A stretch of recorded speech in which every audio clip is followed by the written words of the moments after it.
Okay, in this video I'm going to demonstrate using the Big Mesa Wires floppy emulator to emulate a floppy disk in this old Mac Plus. And I'm using this because finding old Mac Plus disks is challenging these days. So as you can see, I've got an external disk, external floppy disk drive, and of course the internal one in the Mac Plus. And this is the disk emulator. The idea here is that you load your disk images onto an SD card, which you can see I have inserted in the end. And when you turn on the Mac, it gives you a menu that you navigate to select your disk image from. And that allows you to boot old software images that are difficult to find on physical floppies. So here we go.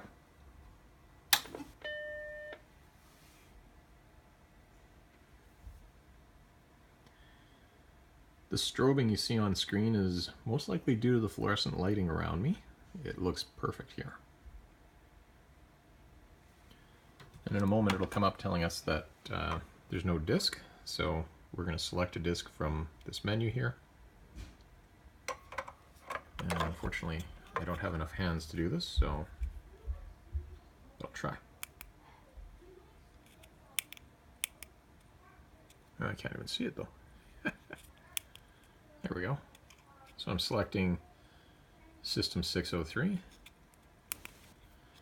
Now that it's been selected, the Mac will begin reading it.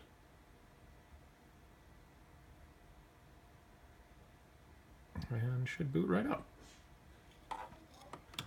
So you can load any disk image that you have, and it's compatible with a variety of different, I guess, vintage Mac products or Apple products. Including, of course, this Mac Plus, and a variety of different Apple IIe's and things like that too.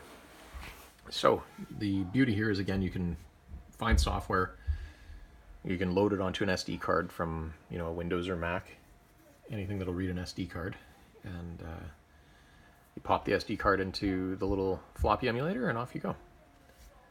So that's the Mac.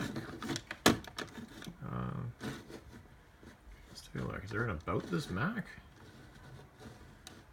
No. I don't remember much about this old operating system, but I'll find the system specifics and post them in the eBay auction. Thanks for looking.